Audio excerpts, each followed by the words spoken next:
People often liken luxury hotels to terminals for lost souls. They are places where the past is temporarily left outside the revolving doors, while the future has yet to arrive, creating a suspended, surreal space. I never believed in that cliché romanticization. To me, Elena, a 32-year-old woman with a life in suburban Connecticut so tidy it bordered on tedious, hotels were merely soulless stopovers for sleeping through endless conferences. But the Palmer House in Chicago was different. It had a soul, and that soul possessed the beauty of a seductive monster caught in a deep slumber. It was a gray Tuesday in November, when the Chicago sky seemed to descend low enough to touch. The first winter storm roared in from Lake Michigan, carrying bone-chilling cold and a wind that screamed as if trying to tear apart the city's steel and concrete shell. Yet, inside the main lobby of the Palmer House, time seemed frozen in the glamorous and opulent 1920s. The soaring ceiling featured magnificent frescoes depicting Greek gods, while massive crystal chandeliers cast a honeyed light onto the polished marble floors. The air was thick with the scent of old money, the faint aroma of cigars from the premium lounge, and the expensive perfume of women in fur coats hurrying through the space. I sat tucked away in a secluded corner of the bar, my fingers tracing the stem of a glass of Pinot Noir, the liquid dark and shimmering like bruised blood. My phone lay dormant on the polished wooden table, cold as a block of ice. 6 hours had passed since I texted Mark. "The storm is bad, I'm a bit scared, the flight might be delayed." There were no dancing ellipses indicating a reply. No read receipt. Just absolute silence, colder than the blizzard raging outside. My marriage wasn't violent. There were no fiery arguments or thrown objects. It was dying a slow death by brutal politeness and carefully camouflaged indifference. Mark was a successful architect. He loved his blueprints and his buildings more than he loved looking at the wife living right beside him. I had gradually become a piece of furniture in the very house I had designed. Beautiful, placed correctly, always clean but utterly soulless. Are you looking at the angels on the ceiling? Or are you looking for a way out? A voice, deep, raspy and resonant, cut through my wandering thoughts. I started and turned. The man was sitting one seat away, not close enough to be intrusive, but close enough to establish an overwhelming presence. He wasn't looking at me. He too was craning his neck to look up at the magnificent ceiling. He was in his early 40s, wearing a charcoal suit tailored by hand that hugged his broad, solid shoulders. On his wrist was a vintage Swiss watch with a slightly worn leather strap. A subtle detail of someone who valued time but didn't flaunt wealth. I was wondering how they painted those angels so vividly. I lied, my voice trembling slightly at being caught zoning out. He turned to face me, and that was when the world around me tilted on its axis. His eyes were amber, profound and sharp like a veteran surgeon's scalpel. Those eyes didn't just see me. They pierced through my carefully applied makeup, through my stiff corporate dress, and touched the loneliness festering deep within my soul. "I'm Julian." He didn't smile, just gave a slight nod as a social courtesy, but his gaze remained locked on mine. "And I think you're lying. You aren't looking at the angels. You're looking at the space between them. You're looking for something that isn't here." My heart skipped a violent beat. A sense of danger crept down my spine, but instead of fear and the instinct to flee, I felt a long dormant excitement awaken. We began to talk. Not the hollow pleasantries about careers, the stock market, or the erratic weather. Julian had a strange way of conversing. He bypassed the ceremonial prelude and went straight to the deepest layers of emotion. "Why are you drinking Pinot Noir?" he asked, swirling his glass of amber whiskey, the ice clinking musically against the crystal. "Because it's safe. Easy to drink. Not too dry, not too sweet," I answered honestly. "Safe," Julian repeated the word, his lips curling into a half-smile full of irony. "That is the most dangerous word in the human dictionary. Safety is the poison that kills passion the slowest. It lulls you to sleep, until one day you wake up and realize you've grown old without ever having truly lived a single day." His words felt like a needle pricking a wound I had tried to hide. I knew I should stand up. I had a reputation to maintain. I had a husband at home, distant, yes, but still legally my husband. If anyone saw me, a renowned interior designer from Connecticut, drinking and letting a stranger manipulate my psychology at midnight in a foreign city, my career and honor would be ruined. But I couldn't take my eyes off Julian's hands. Long, strong, clean fingers. I wondered how it would feel if those fingers weren't holding that cold glass, but touching my warm skin. The audacious thought flashed through my mind, making my face flush hot. Julian seemed to read that guilty thought. He leaned toward me, invading the personal safety zone I had erected. His scent washed over me. Sandalwood, a hint of light tobacco, and the smell of cold rain from his coat. It was masculine and overpowering, making me dizzy. "You're trembling, Elena," he said my name, though I hadn't introduced myself. Perhaps he had seen my name tag earlier at the conference. "Are you afraid of me?" "I'm more afraid of myself," I confessed, a rare moment of weakness slipping out.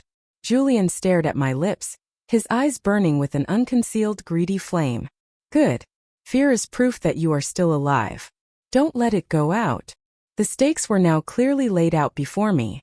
If I took another step, I would be betraying every moral principle my parents had taught me, betraying the vows I made in the cathedral 10 years ago. But if I stayed in this safety zone, I would continue to rot in isolation inside a house full of amenities. Julian was the catalyst, the flame inviting the moth, and I was the moth yearning to burn, even if just once.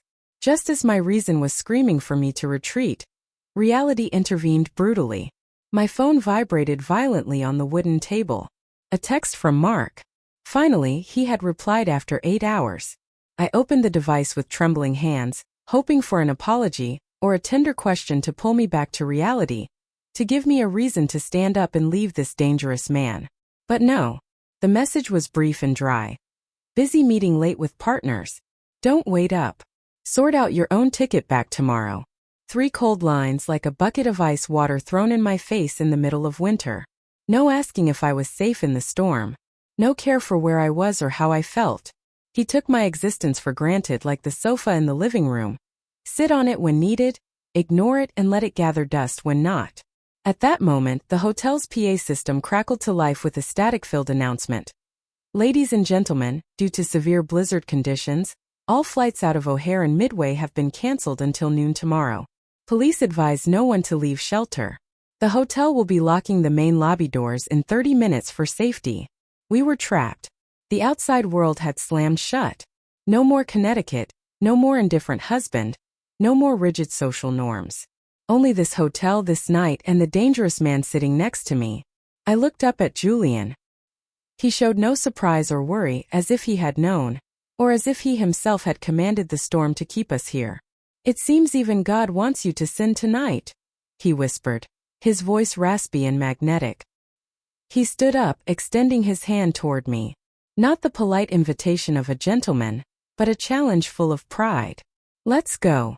Don't waste tonight staring at that lifeless screen."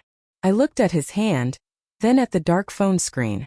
I pressed the power button, turning it off. A small act, but symbolic of a complete severance. I placed my hand in his. It was warm and solid, so much so that I wanted to cry from self-pity and the relief of being sheltered. The elevator took us to the 14th floor in a suffocating silence. There was only the hum of the machinery and the sound of my heart beating like a war drum in my chest. In the confined space of the glass elevator, our reflections merged. He stood right behind me, close enough that I could feel the heat radiating from his body, enveloping my back which was stiff with tension. The door to room 1402 opened. The room was submerged in shadow, lit only by the amber glow of skyscrapers struggling through the window, casting ghostly patterns on the walls. Snow battered the glass, creating white streaks that ran down like tears of the night sky. Julian closed the door. The latch clicked, a dry final sound marking our complete separation from the moral world outside. He didn't rush at me like a common, hungry man. He slowly removed his coat, tossing it onto the armchair, then advanced toward me. He stood opposite, cupping my face in both hands, forcing me to look straight into his eyes. "You are beautiful, Elena. The beauty of a flower yearning to bloom but trapped in a glass case," he said, his thumb brushing lightly over my lower lip, rough but incredibly stimulating.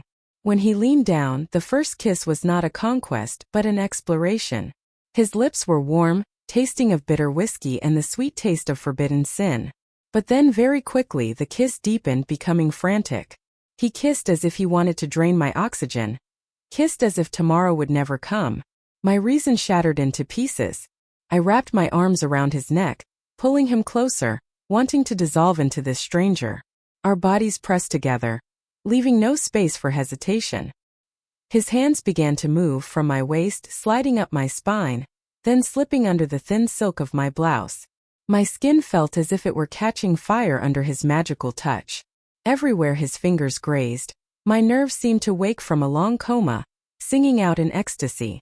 "Stop thinking," he commanded, his voice thick with desire in my ear, his hot breath against the sensitive hollow of my neck making me shiver. "Feel. Just feel." He lifted me up, placing me on the pristine white bed. The contrast between the cold sheets and his burning body created a shock of pure pleasure. In the dim light of the snowstorm, we explored each other like starving travelers finding water in a desert. No longer the timid model Elena of every day, I became a wild woman daring to scratch, daring to moan, daring to demand what I deserved. The wind howling outside the window blended with the sound of ragged breathing, the sound of skin against skin, creating a symphony of primal instinct. In the moment of highest climax, when every sense exploded like fireworks, I forgot who I was, forgot how much I had suffered. I was merely a body and a soul being filled, being cherished, being desired to the very limit. I woke up just as dawn was breaking. The storm had passed, leaving the Chicago sky a piercing clear blue. Snow covered every rooftop, reflecting the brilliant sunlight filtering through the gap in the curtains. Julian was still sound asleep. His face in slumber had lost some of its danger and sharpness, gaining a peacefulness almost like a child's. His arm was still draped across my waist, heavy and full of possessiveness even in sleep. I lay still, listening to his steady breathing and looking at myself in the mirror. I waited for the regret, the terrible guilt that should have been tearing me apart like in moralistic TV dramas. But strangely it didn't come. Instead there was a strange peace, a crystal-sharp clarity. Last night was not just sex or a moment of weakness. It was an internal revolution. It had awakened the woman in me who had been clinically dead. I realized I was not an inanimate piece of furniture.